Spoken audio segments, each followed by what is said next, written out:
धन्यवाद अनुपम।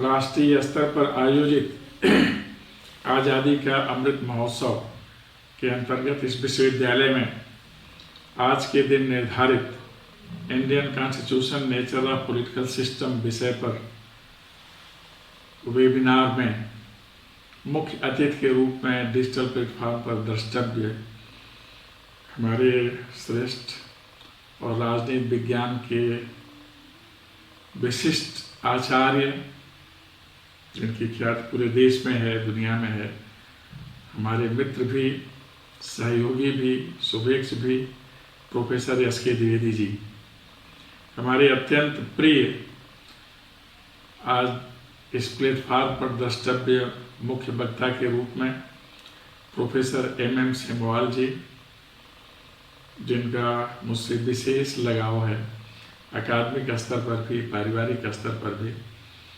और उत्तराखंड से विशेष संबंध होने के कारण भी। जो सम्मुख दिख रहे हैं इस प्लेटफॉर्म पर, प्रोफेसर P.K. सामल जी, प्रोफेसर रेणु सिंह जी दिख रही थी, कहीं अभी कार्य से व्यस्त होकर गई होंगी, प्रोफेसर M. नगालिंगम, मणिपुर कैंपस के डायरेक्टर, डॉक्टर सूर्यभान सिंह जी कोई दिख रहे थे इस पर, राजनीति विज्ञान विभाग के सभी दक्ष शिक्षक, doctor Sanjay Yadav, doctor Vijay Dikshit, professor Abhilasha, dean humanities and philosophy, और वे सभी जो आज किसी न किसी रूप में इस कार्यक्रम से संबद्ध हैं, देख रहे हैं, सुन रहे हैं अथवा प्रतिभाग कर रहे हैं। जो वेबिनार का मूल विषय है, इस पर आधिकारिक वक्तव्य और व्यापक वक्तव्य प्रोफेसर द्विवेदी जी और प्रोफेसर सेमवाल जी की तरफ से होगा। मैं मूलतः पहले इसलिए आज इसमें आ गया हूँ कि मैं प्रोफेसर द्विवेदी जी का और प्रिय प्रोफेसर सेमवाल जी का स्वागत करूँ। तो आप सभी का बहुत स्वागत और विश्वविद्यालय में आमंत्रण भी। जहाँ तक विषय का प्रश्न है, हम सौभाग्यशाली हैं कि भारत के नागरिक हैं, हम सौभाग्यशाली हैं कि भारत के निवासी हैं, दुनिया का श्रेष्ठतम राष्ट्र।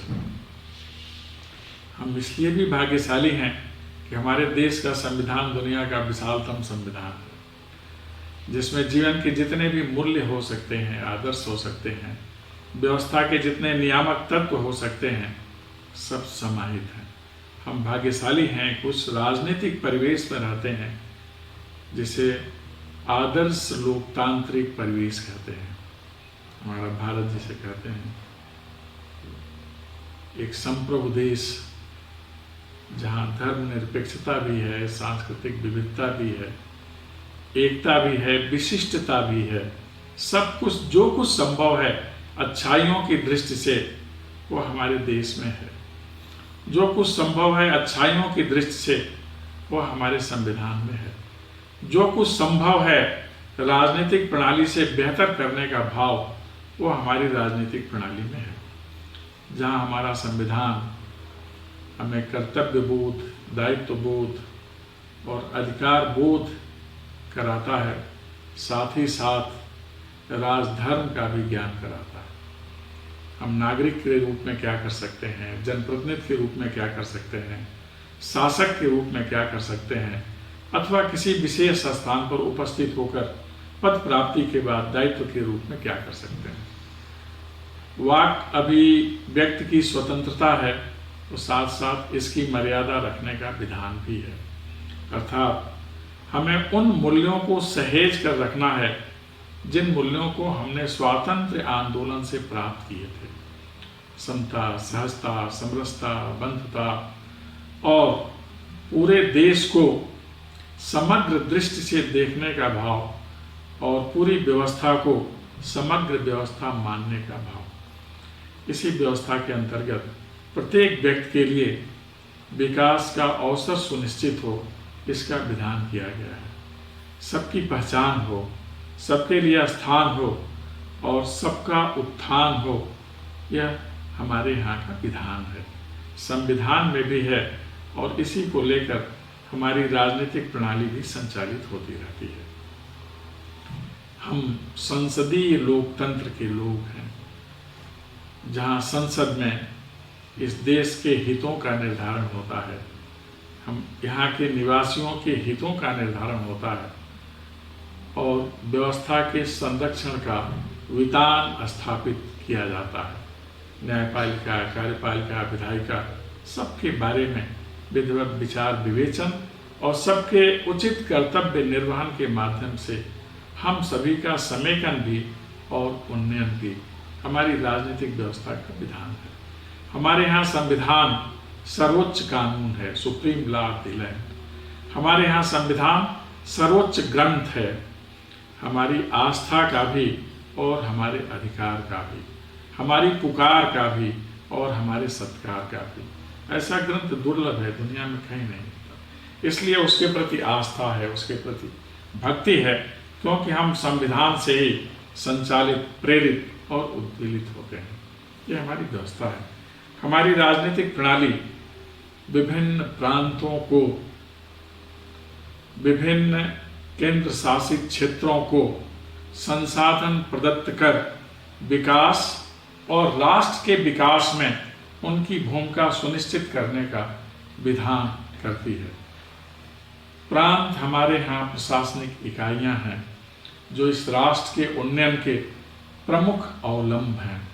राजनीतिक दलों के माध्यम से राजनीतिक प्रक्रिया का संचालन होता रहता है। यह राजनीतिक प्रक्रिया मूलतः जो हमारे आदर्श रहे हैं स्वातंत्र्य आंदोलन के, शांति, सद्भावना और सहयोग, शांतिपूर्ण विकास, सबका सहयोग, सबका साथ, सबका विकास, जैसा माननीय प्रधानमंत्री जी कहते हैं, ये सब हमारे स्वातंत्र्य आंदोलन के मूल्य हैं, जिसमें नैतिकता का प्राधान्य है, जिसमें कर्तव्य बोध का प्राधान्य है।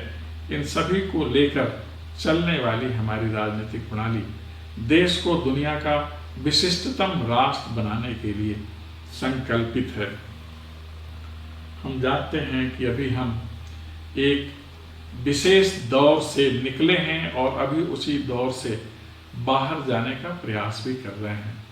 कोविड-19 का दौर, जिसमें सब कुछ संशयग्रस्त हो गया था, लेकिन हमने अपने संवैधानिक व्यवस्था और राजनीतिक प्रणाली के माध्यम से किसी भी आपदा पर निरंतर विजय प्राप्त किया है और लोगों को सुरक्षित जीवन शैली का निरंतर बोध कराया है कि हिंदुस्तान में सब सुरक्षित हैं, कोई आरक्षित नहीं है।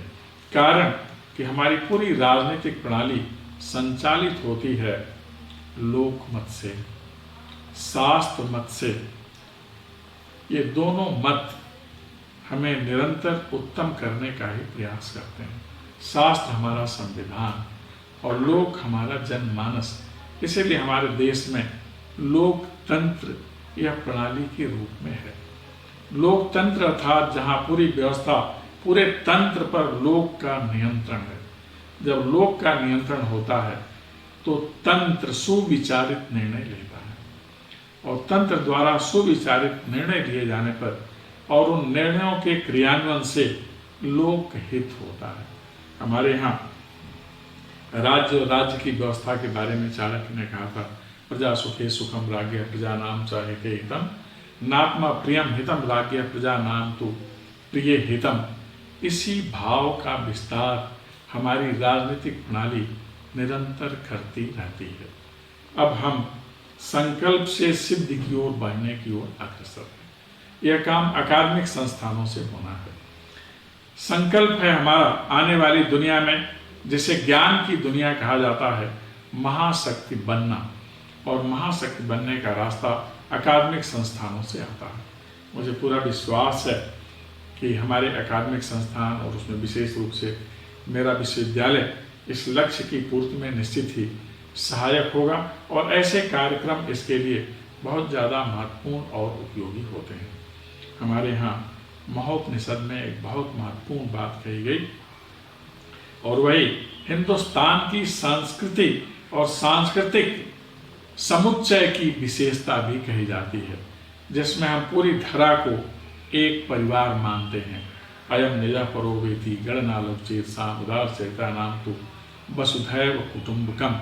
इसीलिए जो भारतीय व्यवस्था है, जो मूलतः परंपरा, आधुनिकता और आध्यात्मिकता पर अवलंबित है, यह सबके उन्नयन की बात करती है, क्योंकि हम सभी को एक परिवार मानते हैं। हम पूरे विश्व मानवता के कल्याण की बात करते हैं। हमारी राजनीतिक प्रणाली सर्वोद्भव की राजनीतिक प्रणाली है। हमारी राजनीतिक प्रणाली किसी को भी हाशिए पर छोड़ने की बात नहीं सोचती। जो वंचित है उसे भी मुख्य धारा में लाकर विकास के सारे अवसर प्रदान करती है। हमारी अभी नई शिक्षा नीति में भी इसका विधान किया गया है, जिसमें सबके अध्ययन की व्यवस्था होगी। खेत में काम करने वाला मजदूर भी, कृषक भी इस व्यवस्था में समाहित होगा। शिक्षा सबके द्वार एक नई व्यवस्था है हमारी, जिसके माध्यम से हम सबका उन्नयन कर सकेंगे। वस्तुतः शिक्षा के माध्यम से ही संस्कृति, संस्कार और विकास के पथ प्रशस्त होते हैं। इसलिए अकादमिक संस्थानों का बहुत महत्वपूर्ण दायित्व भी है, और इन्हीं दायित्व के माध्यम से अपनी राजनीतिक प्रणाली के अंतर्गत हम उस भाव को पूरा करेंगे जिसे सर्वोन्नति का भाव कहते हैं। सर्वे भवन्तु सुखिनः, सर्वे सन्तु निरामयाः, सर्वे भद्राणि पश्यन्तु मा कश्चित् दुःखभाग् भवेत्। मुझे पूरा विश्वास है कि जो संकल्प है, जिसके बारे में अनुपम ने कहा कि अगले 25 सालों के लिए हम उसे पूरा करने में सफल होंगे। एक बार पुनः आप सभी को बहुत साधुवाद, धन्यवाद, नमस्कार।